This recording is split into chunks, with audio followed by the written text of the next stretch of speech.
মাত্র 3 মাসের জন্য বউ হয়েছি আবিদের, আমার ননদ শিলার স্বামী আবিদ। এই 3 মাস শিলা থাকবে তার বাবার বাড়ি, আমি থাকবো শিলার শ্বশুর বাড়ি।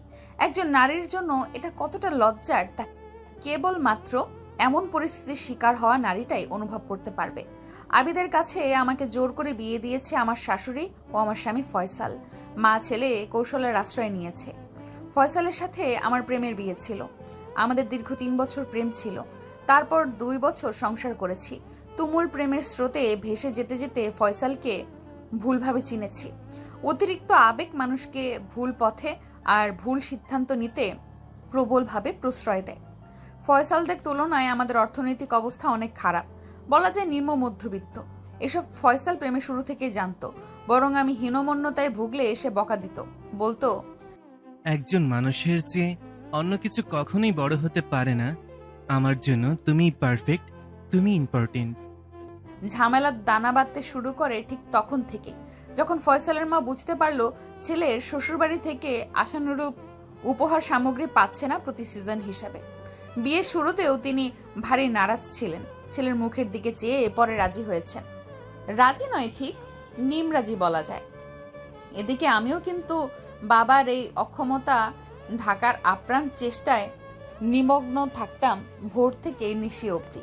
তাদের সংসারের যাবতীয় কাজগুলো কলুর বলদের মতো কেটে কেটে সম্পূর্ণ করতাম। তবুও ননদ শাশুড়ির মনের কোন চিপাচাপায় ও আমার এতটুকু স্থান হতো না। বিদ্রুপের ছলে মা মেয়ে কথা শোনাতো, যেন বদ্ধপরিকর। ফয়সালের মনকে বিষিয়ে দিল তারা। দিনের পর দিন আমার সম্পর্কে নানা কথা বার্তা বলে। আমি অলস, কোনো কাজ করি না, মুখে মুখে তর্ক করি ইত্যাদি। এইভাবে একদিন ফয়সাল আমাকে জিজ্ঞেস করলে 1-2 কথা থেকে তর্ক শুরু হয়। তা চরম আকার ধারণ করে। এক পর্যায়ে সে আমাকে ফকিন্নি বলে। আমিও তাদেরকে লোভী সেলফিশ বলে বাবার বাড়িতে চলে যাই। তারপর তার মা বোনেরা কথার প্রলুব্ধ হয়ে সে আমাকে ডিভোর্স দেয়। তার মা নাকি তাকে কোটিপতির মেয়ে বিয়ে করাবে।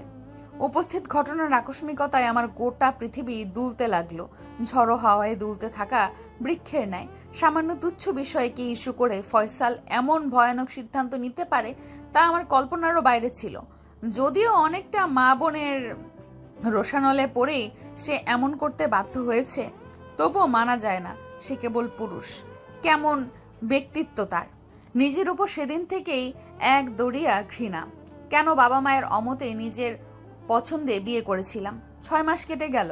সময়ের সাথে সাথে নিজেকে সামলে নিলাম, মনকে প্রবোধ দিলাম এই বলে স্রষ্টা যা করে বান্দার কল্যাণের জন্যই করে। ভালো একটা চাকরি হয়ে গেল। আমার স্থানীয় উপজেলা কার্যালয়ে ফয়সালের সাথে আমার যোগাযোগ বন্ধই ছিল। আচমকা সে 1 সপ্তাহ আগে আমাকে ফোন করে তার কৃতকর্মের জন্য ক্ষমা চায় এবং আমাকে তার জীবনে পুনরায় ফিরে পেতে চায়। আমি গর্জে উঠলাম শুনে, বললাম, তোমরা আসলেই লোভী। যখন শুনলে আমি ভালো আছি, ইনকাম করছি, অমনি বাহানা শুরু করলে। আর তোমাদের ঘরের সমস্ত কাজ করারও তো লোকের অভাব এখন। এটা কি মামার বাড়ির আবদার? মন চাইবে ভালোবাসবে, মন চাইবে ছুঁড়ে মারবে, মন চাইবে ফিরে পেতে চাইবে। এরপর ফয়সালের একটা বাক্যই আমার কণ্ঠ স্তব্ধ হয়ে গেল, আগুনে পানি ঢালার মতোই, যা আমি প্রায় ভুলতে বসেছিলাম। ফয়সাল দগ্ধের সাথে জানালো, ওকে ফাইন, তাহলে তোমার বাবা যে 5 লক্ষ টাকা ধার নিয়েছে তোমার ভাই বিদেশে যাওয়ার সময়, তা ফেরত দাও। আমি বিড়ালের মতো মিনমিন স্বরে বললাম, তুমি বলছো সাব্বির যেদিন দিতে পারবে সেদিন নিবে, তার আগে চাইবে না? হ্যাঁ বলছি ঝুমুর, এখন দৃশ্যপট পাল্টে গিয়েছে না। শিলার স্বামীকে আমি আমার মা রাজি করিয়েছি। আমি অসহায় গলায় বলি, এটা কিভাবে সম্ভব? শিলা কেমন স্ত্রী? এই জঘন্য বিষয়ে সায় দিল। সেটা তোমাকে পরে ক্লিয়ার করব। পারবো না। তোমার মতো কাপুরুষের লাইফে কামব্যাক করার এতটুকু ইচ্ছে আমার নেই। আর এইটা তো তাহলে হিল্লা বিয়ে হয়? ছি। তাই আমি এমনি তোমাকে পুনরায় বিয়ে করতে চেয়েছি। আব্বা বিষয়টা স্থানীয় মসজিদের ইমামের সাথে আলাপ করেছে। তিনি আব্বাকে হাদিসের রেফারেন্স টেনে এ বিষয়ে আখ্যা দিয়ে বুঝিয়েছেন নাকি। বলেছে সিস্টেমের ভেতর বউ আনতে হবে, নয়তো সমাজ আপনাদের একঘরে করে দেবে। বিষয়টা আমার কাছে ভারী নিন্দনীয় ও গৃহীত। কিন্তু তুমি তো জানো আমাদের জেলাটা অনুন্নত, ফতোয়ার বাইরে গিয়ে তোমাকে নতুন করে বিয়ে করা যাবে না। সুতরাং প্লিজ ঝুমুর রাজি হও, তোমার বিয়ে অন্য কারোর সাথে দিলে সেটা যতটা খারাপ লাগবে আমার খারাপ লাগাটা কম হবে। সবাই জানে তুমি বাবার বাড়িতে কারণবশত রয়েছ। তুমি ফিরে এলে সাব্বিরের টাকার বিষয়ে আমার আগের কথাই বহাল থাকবে। টাকা কিন্তু 5 লক্ষ, মনে রেখো। সিদ্ধান্ত তোমার, প্রস্তাব আমার। আমি একটু থেমে রাজি হলাম। জীবনে বহু সময়ে অনেক নিষ্ঠুরতম সিদ্ধান্ত নিতে হয় আমাদের। নিয়তির উপরে কারোর হাত নেই। আর একবার চূড়ান্তভাবে উপলব্ধি করতে পারলাম গরিব হওয়া আসলেই পাপ। গরিব বাঁচে অন্যের শোষণ আর শাসন। ফয়সাল ফোনের ওপাশে আনন্দের হাসি হাসলো। বললাম, আবিদের বাড়ি থাকলে তার মা বাবা? তারা কিছুই জানবে না ঝুমুর। আবিদ যেহেতু ঢাকায় জব করে, সে ওখানে বাসা নিয়েছে তোমার জন্য। তোমাকে বউ সাজতে হবে না, কিছুই না। জাস্ট কাজী অফিসে নিয়ম অনুযায়ী বিয়ে হবে আবিদের সাথে আমাদের উপস্থিতিতে। তারপর আবিদ ঢাকায় নিয়ে যাবে তোমাকে। অফিস থেকে 3 মাসের ছুটি নিয়েছি। লিঙ্ক ছিল বিধায় তারা ছুটি দিতে বাধ্য হয়েছে। সত্যি বলতে আজ 3 মাস আবিদ আমার দিকে ভালো করে ফিরেও চায়নি, বরং এমন ভাবে চলেছে সে যেন আমার ভাসুর। ফয়সাল রোজ ফোন দিয়ে জিজ্ঞেস করে আবিদ আমাকে স্পর্শ করার চেষ্টা করে কিনা। জবাব শুনে উল্লাসিত হয় ফয়সাল। দিন গুনতে থাকে 3 মাস শেষ হওয়ার। রুদ্ধশ্বাস অপেক্ষায় ফয়সাল। কিন্তু আমার ভেতরে কোনো আক্ষেপ নেই। নতুন একজনের বউ হয়েছি তাও না, স্বামীরূপী প্রেমিকের কাছে যাব তাও না। এক বুক চাপা হতাশায় দিন পার হচ্ছে। এ কেমন নারী জীবন! কখনো রংধনু, কখনো ঝলমলে রোদ্দুর, কখনো ভরা শ্রাবণ, কখনো ধূসর অমাবস্যা, কখনো তিমির আধার, কখনো মায়াবী জ্যোৎস্না। আর মাত্র 4 দিন বাকি আছে 3 মাস শেষ হওয়ার। গরম বেশি হওয়ায় একদিন অনেক সময় নিয়ে গোসল করেছি। রাতে ভীষণ জ্বর এসেছে। 2 রুমের বাসা। আবিদ এক রুমে ঘুমায়, আমি এক রুমে। এই কয়দিনের জন্য আমি না করেছি আবিদকে খাট কিনতে। সে তার রুমে খাটে ঘুমায়, আমি ফ্লোরে বিছানা করে ঘুমাই। আবিদ রাতে পানি খেতে উঠে শুনে আমি জ্বরে কাতরাচ্ছি। সে পা চালিয়ে রুমে এলো। ভয় লাগে বিধায় আমি দরজা বন্ধ না করে চাপিয়ে রাখতাম। কাছে বসে জিজ্ঞেস করলো, ভাবি কখন থেকে খারাপ লাগছে? ডাকুনি কেন? কপালে চেপে ধরলো হাত দিয়ে। আমি ঘোরের মধ্যে আবিরের হাতের ওপর হাত রাখি। একটু ভালো লাগছিল আবিরের হাতের উষ্ণতায়। আবিদও কেমন কেঁপে উঠলো আমার নরম হাতের ছোঁয়া পেয়ে। নিশুতি রাত, বাইরে ঝুম বৃষ্টি শুরু হয়েছে। আকাশে মেঘের গর্জনে আমি আবিদকে জড়িয়ে ধরলাম ভয়ে। আবিদ বলল, ভয়ের কি ঝুমুর ভাবি, আমি আছি। আচ্ছা, আমি যাব না তোমার কাছ থেকে। তোমার মাথায় জলপট্টি দিতে হবে। সারা রাত আবিদ আমার কাছে বসেছিল, যেন আমার সেবা করাই তার ব্রত। এর পরের দিন ফয়সাল ফোন দিয়ে বলে, একটা দুর্ঘটনা ঘটে গিয়েছে। আমি চমকে গিয়ে জিজ্ঞেস করলাম, কি? শিলা পালিয়ে বিয়ে করেছে। মানে? চোখেতে ভীষণ খেলাম। সে বিয়ের আগে যে ছেলের সাথে প্রেম করত সেই ছেলের কাছে গিয়েছে, ছোট্ট একটা চিঠি লিখে গিয়েছে। আবিদ ভাবিকে বিয়ে করে কি এমনি সাধু রয়েছে? আর আবিদকে আমার পছন্দ না বলেই তো রাজি হলাম তোমাদের প্রস্তাবে। তা না হলে কোন স্ত্রী রাজি হবে স্বামীর এমন বিয়েতে? তখন তোমরা বিয়ে দাও নিয়ে হাসিব বেকার বলে, কিন্তু হাসিব এখন ভালো জব করে, বিয়েও করেননি আমার আশায়। শুনে বিরক্তি ধরলো আমার। কি হাল এদের! ভাই ছেড়ে দেয় বউকে, বোন ছেড়ে দেয় স্বামীকে। আবিদ রাতে বাসায় এসে বলল, শিলার নাম্বার অফ পাচ্ছি ভাবি। তাদের ঘরে ফোন দিলাম, বলল কোন খালার বাড়িতে গিয়েছে। কিন্তু মোবাইলের সুইচ অফ থাকবে কেন? অটো চার্জার তো তার সাথেই থাকে। আমি আবিদকে সব খুলে বললাম ধীরে ধীরে। আবিদ থম মেরে রইল কিছুক্ষণ। তরাক করে আমার 2 গাল চেপে ধরে বলল, আমি তোমাকে ছাড়বো না ঝুমুর। আমি আটকে গেলাম। কি বলছো আবিদ? এটা কোনোভাবেই সম্ভব না। টাকার বিষয়টাও জানালাম আবিদকে। বলল, আমি 1 মাসের ভিতরে টাকার ব্যবস্থা করে দিচ্ছি। 3 মাস শেষ হয়ে গেল। আবিদ ফয়সালকে জানিয়ে দিয়েছে। আমি আমার বিয়ে করা স্ত্রীকে ডিভোর্স দিব না। ফয়সাল আমাকে ফোন দিল। কাল সাপের মতো ফুঁসতে ফুঁসতে জিজ্ঞেস করলো, তুমি কি চাও সারা জীবন আবিদের সাথে না ফয়সালের সাথে কাটাবে? আমি বললাম, আমি কারোর সাথেই থাকবো না। তোমার 5 লক্ষ টাকা দিয়ে দিব অ্যাজ আর্লি অ্যাজ পসিবল। বলল, বুঝতে পেরেছি কাহিনী। ওই বেইমানকে আমি ছাড়বো না। কালই আমি ঢাকায় আসছি। আমি আবিদকে জানালাম। আবিদ সে রাতেই বাসায় তালা দিয়ে আমাকে নিয়ে বের হয়ে গেল। আমি আবিদকে বললাম, আমি চিৎকার করে মানুষ জড়ো করবো, আমাকে গ্রামে যেতে দাও। আবিদ আহত সুরে বলল, লাভ নেই ঝুমুর, তুমি আমার বিয়ে করা স্ত্রী।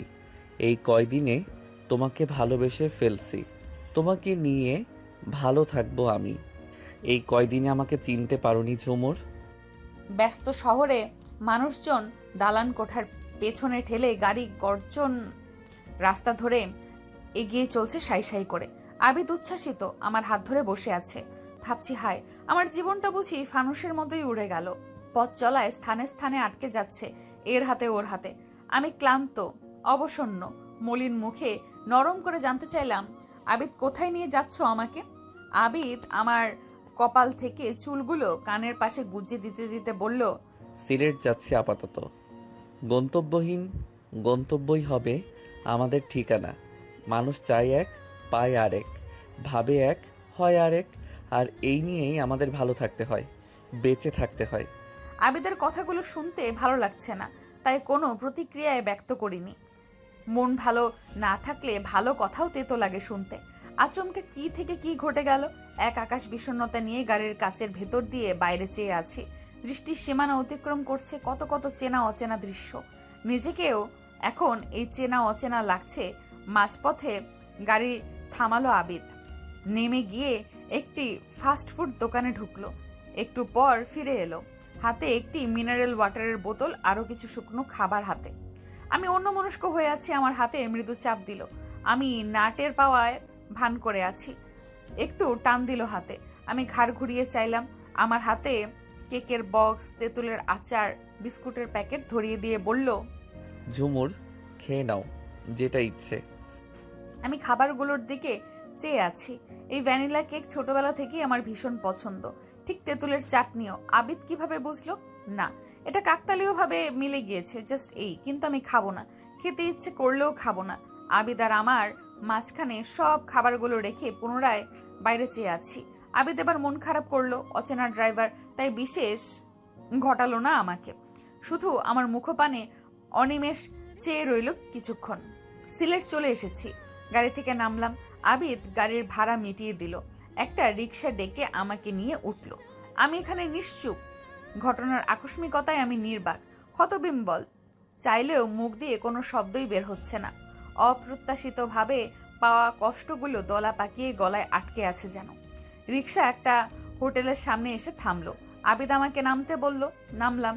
এক পলক চোখ ঘুরিয়ে দেখলাম এটা একটি আবাসিক হোটেল। দেখতে মোটামুটি সুন্দর, নাম নিরিবিলি হোটেল। পরিবেশটাও শৈল্পিক বলা যায়। আবিদ রিসেপশনে গিয়ে কথা বলল, মনে হলো পূর্ব পরিচিত। এরপর একটা ছেলে আমাদের নিয়ে 3 তলায় উঠলো, চাবি দিয়ে একটা রুম খুলে দিল। লাগোয়া বারান্দা, বেশ পরিপাটি, ছিমছাম। আমরা ভেতরে ঢুকলাম। একটু পর অন্য একটা ছেলে এসে বিছানার চাদর চেঞ্জ করে দিল, টেবিল মুছে দিল, রুম ঝাড়ু দিয়ে মপ দিয়ে মুছে দিল। ছেলেটা চলে গেলে আবিদ রুমের দরজা বন্ধ করে দিল। এরপর ট্রলি ব্যাগ থেকে টাওয়াল বের করলো।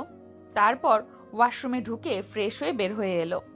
সে বের হওয়া মাত্রই আমি ওয়াশরুমে ঢুকে দরজা বন্ধ করে দিলাম। বালতিতে জোরে পানির ট্যাপ ছেড়ে দিলাম। বানের পানির মতো বুক ফেটে কান্না বেরিয়ে এলো। ঝর্ণা ছেড়ে দিয়ে ভিজতে লাগলাম। আমার সমস্ত অশ্রুগুলো পানির সাথে মিশে একাকার হয়ে যাচ্ছে। ফয়সালকে মনে পড়ছে, ঘৃণাও হচ্ছে, আবার মায়াও হচ্ছে তার জন্য।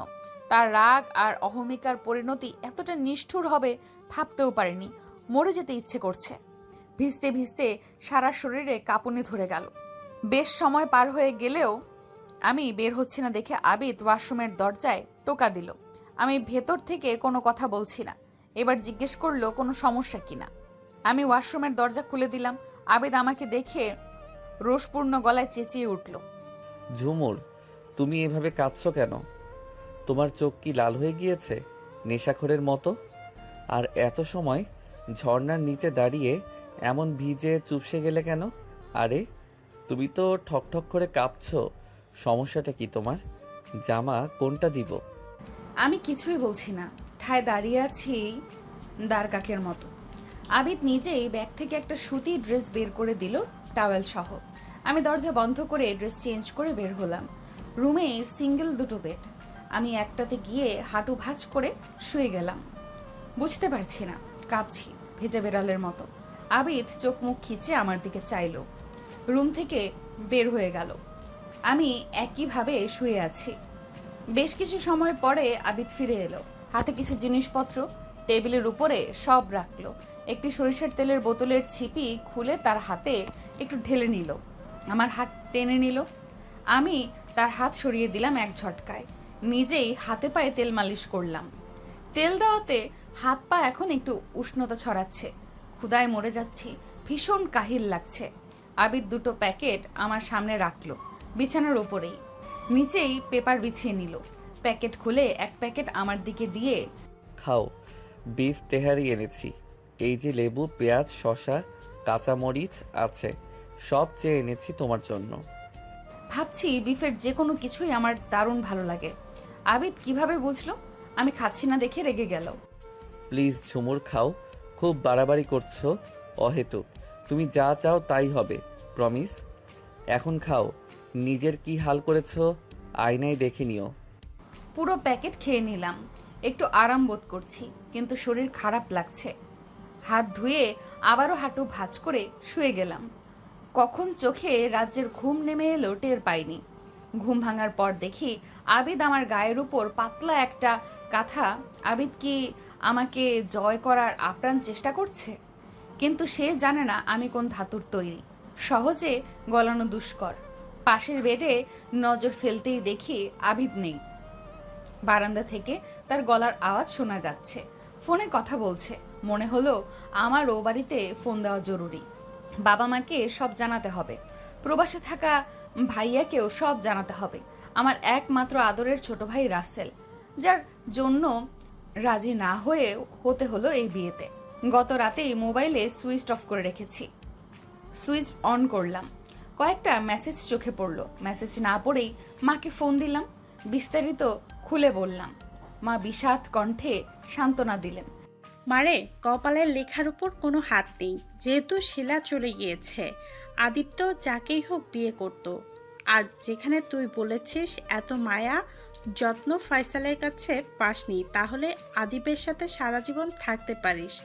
ফয়সাল রাগের মাথায় হলেও তাকে তালাক দিয়েছে, এবং সেটা আইন অনুযায়ী 3 মাস পর কার্যকরীও হয়েছে। আমরা কি তোকে অন্য কারোর সাথে বিয়ে দিতাম না? অবশ্যই দিতাম, বাকিটা তোর ইচ্ছে। আমরা কোনো জোর খাটাবো না, সাবধানে থাকিস। আচ্ছা মা, ভালো থেকো বলে মার থেকে বিদায় নিলাম। এবার মেসেজগুলো অন করলাম। পরপর 5টা মেসেজ ফয়সাল দিয়েছে। আমি নিবিড়ভাবে মেসেজগুলো পড়ছি। আবিদ রুমে এসে অপর বেডে বসলো, বালিশে হেলান দিয়ে, দৃষ্টি আমার দিকে। কি দেখছো ফোনে? জিজ্ঞেস করলো। তার কথায় আমার মন নেই। মেসেজ পড়া শেষে উঠে গিয়ে বারান্দায় যাচ্ছি, তখন চিলের মতো ছোঁ মেরে আবিদ আমার হাত থেকে মোবাইল নিয়ে নিল। আমি কিচ্ছু বললাম না, ধীর পায়ে বারান্দায় চলে গেলাম। সুন্দর একটা কাঠের চেয়ার পাতা রয়েছে, চেয়ারে বসলাম। বাইরে রাস্তায় আলো আধার খেলা চলছে। একটি ল্যাম্পপোস্টের আলোর নিচে চোখ পড়লো। ছোট্ট একটি বিড়াল ছানা মিউ মিউ করে ডেকে যাচ্ছে, হয়তো তার প্রিয়জনকে খুঁজে ফিরছে। পাশ দিয়ে হেঁটে যাচ্ছে একজন পথচারী। সে নেমে গিয়ে বিড়াল ছানাটিকে কোলে তুলে নিল। এদিক ওদিক চাইলো তার মা বা সঙ্গীতের দেখা মেলে কিনা। না, আশেপাশে কোনো বিড়ালকে দেখা যাচ্ছে না। সেই বিড়াল ছানাটির তুলতুলে শরীরে হাত বুলিয়ে আদরে স্পর্শ দিতে লাগলো। অমনি বিড়াল ছানাটি শান্ত হয়ে গেল, আর মিউ মিউ করছে না। জগতের প্রতিটি প্রাণী ভালোবাসা চায়, ভালোবাসায় যত্নে ভালো থাকতে চায়। আমিও চেয়েছি ফয়সালের কাছে তার বুকের পশমের ওমে থেকে নিজেকে শিহরিত করতে চেয়েছি প্রতিটা রাত, জনমভর। কিন্তু আমার লম্বা দীর্ঘশ্বাস না পড়তেই পাশে এসে দাঁড়ালো আবিদ। আমাকে শুনিয়ে পটপট করে মেসেজগুলো পড়তে লাগলো। ঝুমুর, শতবার ট্রাই করো, তোমার ফোন অফ পেলাম। তুমি জানো আমি কেমন মানুষ। যদি তোমাকে না পাই আমি আবিদকে খুন করতে বাধ্য হব। আমার বোন শিলা এখন আর ওর স্ত্রী নয়। সো কোনো পিছুটা নেই ওই প্রতারক নিমুখারাম অমনুষ্ঠর জন্য। তোমার কাছে যতবার ক্ষমা চাইব ভুলের জন্য, ভুল তো মানুষই করে। সমস্ত ভুল ত্রুটির ঊর্ধ্বে শুধুমাত্র একজন, আর সেই আল্লাহর কাছে ভুলের ক্ষমা থাকলে তোমার কাছে ক্ষমা নাই কেন? আমি কি চাইলে পারি না থানায় জিডি করতে? এই মর্মে আমার বোন চলে গিয়েছে, তাই তার স্বামী স্ত্রীকে জোর করে তুলে নিয়ে গিয়েছে প্রতিশোধ নিয়ে আমাদের অপমানিত করার জন্য সমাজে। আমাকে ফোন দিও জরুরি ভাবে, ফয়সাল। মেসেজ পড়া শেষ করে আবিদ বলল, ভাবি আমি ভয় পেয়েছি। আপনাকে সকালে গ্রামের বাসে তুলে দিব। আপনি চলে যান ফয়সাল ভাইয়ের কাছে। আমি নিমেষে মুখ তুলে চাইলাম আবিদের দিকে। বললাম, ঠিক আছে আবিদ ভাই। ব্রু কুচকে আবিদ হেসে ফেলল, বলল, আমি আবিদ ভাই হয়ে গেলাম? Okay fine. এখানে মশা কুটকুট করে কামড়াচ্ছে, রুমে আসো। সকালে তো চলেই যাবে, কিছু কথা ছিল আমার। আমি তবুও চেয়ার ছাড়ছি না। খোলা বারান্দায় মশা আমাকেও ধরেছে। আবিদ আমার হাত ধরে টেনে তুলল। কোলে করে নিতে হবে নাকি ঝুমুর? তার এই রসালো বাক্যটি আমার কাছে অসহ্য ঠেকছে। হাত ছাড়িয়ে হন হন পায়ে হেঁটে গিয়ে বেডে বসলাম। পেছন দিক দিয়ে সেও এসে আমার পাশে বসলো। আমি সরে যেতেই জোরে এক ধমক দিল। তোমার এসব আর নেওয়া যাচ্ছে না। ফাইজলামও অনেক হচ্ছে, খুব জ্বালাচ্ছ দুদিন ধরে। মানুষ বন্ধুর সাথেও আরো মাখামাখি করে চলে, আর তুমি তো আমার বিয়ে করা বউ। বউ শব্দটা শুনেই আমার মাঝে প্রবল উত্তেজনা কাজ করলো। ক্রোধান্বিত হয়ে, আমি কারো বউ না। তুমি স্ত্রী বর্তমান থাকা অবস্থায় বিয়ে করেছো। স্ত্রীর সাথে ছাড়াছাড়ি না হলে সেই বিয়ে বৈধ নয়। সো আমি ঝুমুর না, আমি তোমার বউ না, ফয়সালের। আজ রাতেই সুইসাইড করব। হোয়াট? বলেই আমার গালে সজোরে চর বসিয়ে দিল আবিদ। আমি ব্যথায় গাল চেপে ধরলাম। দিশেহারা হয়ে আবিদের পায়ে লাথি মারলাম। আবিদ আর আমাকে কিছুই বলল না। অবোধ শিশুর মতো চুপচাপ বাকি বেডে গিয়ে শুয়ে পড়ল। দু চোখের পানি ছেড়ে দিল নীরবে। আমি নিজের ব্যথা ভুলে স্তব্ধ হয়ে গেলাম আবিদের নীরব অশ্রুপাত দেখে। যতই হোক বর্তমানে আমি ওর কাছেই আছি, বিয়ে করা বউ হিসেবে। হোক না চুক্তির বিয়ে, হোক না নামকাও আসতে, হোক না সমাজ দেখানো, তবুও সে আমার সিনিয়র। শুরু থেকেই আমার প্রতি তার ভালোবাসা, শ্রদ্ধা, কেয়ারিং এর তিল পরিমাণ ঘাটতি নেই। আর আমি অবুঝের মতো শুধু যন্ত্রণাই দিয়ে যাচ্ছি। কতটা আগলে রাখছে আমাকে মুরগির ছানার মতো। আমি ওর পাশে গিয়ে বসলাম। তার হাত চেপে ধরে, সরি আবিদ, খুব সরি। আসলে আমার লাইফের সবকিছু এত বাজেভাবে এলোমেলো হয়ে গেল, তাই মাথা ঠিক রাখা মুশকিল হয়ে যাচ্ছে। আবিদ উঠে বসলো এবার। তার মুখের অভিজ্ঞই বলে দিচ্ছে আমার কথায় বেশ সন্তুষ্ট হলো সে। সারা মুখে ভালো লাগার রেশ এনে বলল, ঝুমুর। আমি মুখের মলিনতা দূর করে চোখ তুলে চাইলাম আবিদের দিকে। ঝুমুর নামটা ঝুমুরের মতোই সুন্দর। তোমার কথা শুনে সত্যি মনটা ফুরফুরে হয়ে গেল। সেই ঢাকা থেকে যেই মুখে তালা দিয়েছ, এই এখন সেই তালা খুললে। কোনো কথাই বলনি। একজনকে হাতের কাছে না পেয়ে সেই ঝাল উঠাচ্ছ আমার উপর দিয়ে। তুমি কি যেন বলতে চাইলে আবিদ? ও হ্যাঁ, শুনো ঝুমুর, তুমি শিলার বড় ভাইয়ের স্ত্রী। সেই সুবাদে আগে থেকেই তোমার প্রতি আমি শ্রদ্ধাশীল। তোমাকে বিয়ে করতে আমি খুবই অনিচ্ছুক ছিলাম। ইচ্ছা থাকার মতো বিষয় এটা না। আমি এই টাইপের খুব সংকোচও কাজ করছিল। ফয়সাল ভাই পারিনি, শুধু আমার পায়ে ধরে ফেলে। আরও মানুষেরা কারো সিচুয়েশন না বুঝে দূর থেকে ভুল আর নিন্দার ঢিল ছুরি। আমাকে পরোক্ষভাবে শিলাও সাপোর্ট করেছে। শিলার হৃদয় তরি নোঙর ফেলেছে অন্য ঘাটে বিয়ের আগেই। এটা আমি কম বেশি টেরও পেয়েছি। শিলাকে আমার দিকে ফেরাতে পারিনি বহু চেষ্টা করেও। প্রেম এমনই, আসলে তাদেরই উচিত হয়নি শিলাকে জোর করে আমার টাকা আছে দেখে বিয়ে দেওয়া আমার কাছে। ভাগ্যিস কোনো বেবি হয়নি আমাদের। শিলাও নিতে চাইনি। কেন চাইনি এখন তা কাচের মতোই স্বচ্ছ। আবিদের কথার মাঝে আমি জানতে চাইলাম, শিলার জন্য তোমার মাঝে কোনো খারাপ লাগে কাজ করছে না আবিদ? আমার দু হাত চেপে ধরলো আবিদ। একটুও না ঝুমুর, তোমার অফিসে সমস্যা হবে না? না, আমি 1 সপ্তাহের ছুটি নিয়েছি মায়ের অসুস্থতার কথা বলে। মিথ্যা বললা? এটা মহৎ মিথ্যা ঝুমুর, মিথ্যা নয়। আবিদের কথায় বেলুনের ফোটার মতোই ধুম করে মুখ দিয়ে হাসি বেরিয়ে এলো। বললাম, হইছে, যাহা লাউ তাহাই কদু। আবিদও হেসে ফেলল। আমি সহজ হচ্ছি এ ধারণায় তাকে প্রফুল্ল দেখা যাচ্ছে। সে বলল, দেখো ঝুমুর, তুমি আমি দুজনেই পরিস্থিতির শিকার। এ অনাকাঙ্ক্ষিত ঘটনার জন্য না তুমি দায়ী না আমি দায়ী। ঝুমুর, এক কাজ করি আমরা, বন্ধু হতে তো দোষ নেই। তুমি তো চলেই যাবে, যাওয়াই হয়তো উচিত।